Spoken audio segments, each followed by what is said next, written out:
Cause that bitch go pew when I shoot, it's on mute. That bitch go pew when I shoot, it's on mute.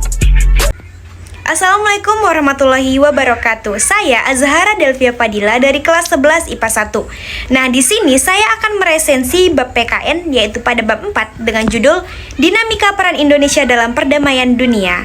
Mari simak videonya. Nah, sebelum itu, apakah hubungan internasional itu? Secara umum, hubungan internasional diartikan sebagai hubungan yang bersifat global yang terjadi dengan melampaui batas-batas ketatanegaraan. Konsepsi hubungan internasional oleh para ahli yaitu terbagi 3. Yang pertama, politik luar negeri. Yang kedua, hubungan luar negeri. Dan yang ketiga, politik internasional. Politik luar negeri yaitu seperangkat kebijakan yang dilakukan oleh suatu negara untuk mengadakan hubungan dengan negara lain. Dan hubungan luar negeri adalah keseluruhan hubungan yang dijalankan oleh suatu negara dengan semua pihak yang tidak tunduk pada kedaulatannya. Sedangkan politik internasional adalah politik antar negara yang mencakup kepentingan dan tindakan semua negara serta proses interaksi antar negara.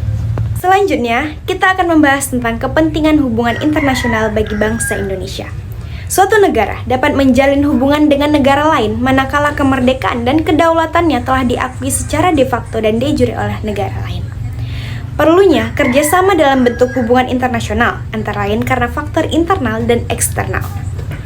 Faktor internal yaitu adanya kekhawatiran terancamnya kelangsungan hidup kesananya, baik melalui kudeta maupun intervensi dari negara lain. Sedangkan faktor eksternal yaitu ketentuan hukum alam yang tidak dapat dipungkiri bahwa suatu negara tidak dapat berdiri sendiri tanpa bantuan dan kerjasama dari negara lain. Bagi bangsa Indonesia, hubungan internasional diarahkan untuk hal-hal seperti yang pertama, pembentukan suatu negara Republik Indonesia yang berbentuk negara kesatuan dan negara kebangsaan yang demokratis. Yang kedua, pembentukan suatu masyarakat yang adil dan makmur secara material ataupun spiritual dalam wadah negara kesatuan Republik Indonesia. Yang ketiga, pembentukan satu persahabatan yang baik antara Republik Indonesia dan negara di dunia. Yang keempat, mempertahankan kemerdekaan bangsa dan menjaga keselamatan negara. Selanjutnya, kita masuk ke politik luar negeri Indonesia dalam menjalin hubungan internasional.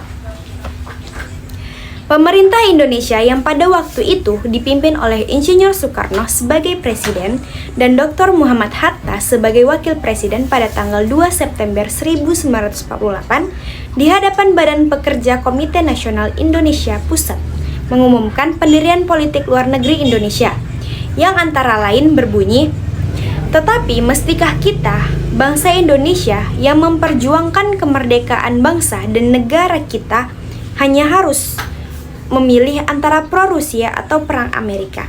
Apakah tidak ada pendirian lain yang harus kita ambil dalam mengejar cita-cita kita?"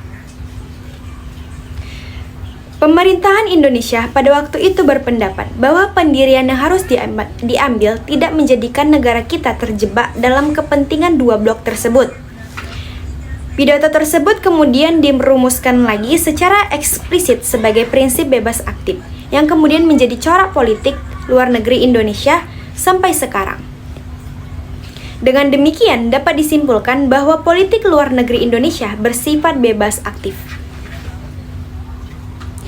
Indonesia selalu menitik beratkan pada yang dapat diberikan oleh bangsa Indonesia bagi kemajuan peradaban dunia. Hal ini dapat dilihat dari beberapa peristiwa seperti yaitu yang pertama, Indonesia menjadi anggota PBB yang ke-60 pada tanggal 28 September 1950. Yang kedua, memprakarsai penyelenggaraan Konferensi Asia Afrika atau KAA pada tahun 1955. Yang ketiga, keaktifan Indonesia sebagai salah satu pendiri gerakan non-blok pada tahun 1961. Dan yang keempat, terlibat langsung dalam misi perdamaian Dewan Keamanan PBB dengan mengirimkan pasukan Garuda ke negara-negara yang dilanda konflik Indonesia. Dan masih banyak contoh lainnya yang dapat diberikan atas kontribusi Indonesia dalam perdamaian dunia. Indonesia resmi menjadi anggota PBB ke-60 pada tanggal 28 September 1950. Sebagai negara anggota PBB, Indonesia terdaftar dalam beberapa lembaga yang di bawah naungan PBB. Sebagai contoh, yang pertama ada ECOSOC, yaitu Dewan Ekonomi dan Sosial. 2. ILO, Organisasi Buruh Internasional. Ketiga, FAO, Organisasi Pangan dan Pertanian. Salah satu prestasi Indonesia di PBB adalah saat Menteri Luar Negeri yaitu Adam Malik yang menjabat sebagai Ketua Sidang Majelis Umum PBB untuk masa sidang tahun 1974. Indonesia juga terlibat langsung dalam pasukan perdamaian PBB. Dalam hal ini, Indonesia mengirimkan pasukan Garuda untuk mengemban misi perdamaian PBB di berbagai negara yang mengalami konflik. Di Komisi Hukum Internasional, PBB Indonesia mencatat prestasi dengan terpilihnya mantan Menlu Mokhtar Kussumaatmadja sebagai anggota ILC pada periode 1992 sampai 2001. Indonesia merupakan salah satu anggota pertama Dewan HAM dari 47 negara anggota PBB lainnya yang dipilih pada tahun 2006. Indonesia kemudian terpilih kembali menjadi anggota Dewan HAM untuk periode 2007 sampai 2010 melalui dukungan 165 suara negara anggota PBB. Selanjutnya yaitu peran Indonesia dalam ASEAN. Peran Indonesia dalam ASEAN hingga saat ini tak pernah surut, bahkan ASEAN menjadi prioritas utama dalam politik luar negeri Indonesia. Indonesia sering menjadi tuan rumah dalam acara-acara penting ASEAN, diantaranya yaitu KTT ASEAN pertama, pertemuan informal pemimpin negara ASEAN pertama, serta KTT ASEAN ke-9. Kemudian yang terakhir yang kita bahas yaitu peran serta Indonesia dalam gerakan non-blok. Gerakan non-blok mempunyai arti yang khusus bagi bangsa Indonesia yang dapat dikatakan lahir sebagai negara netral yang tidak memihak.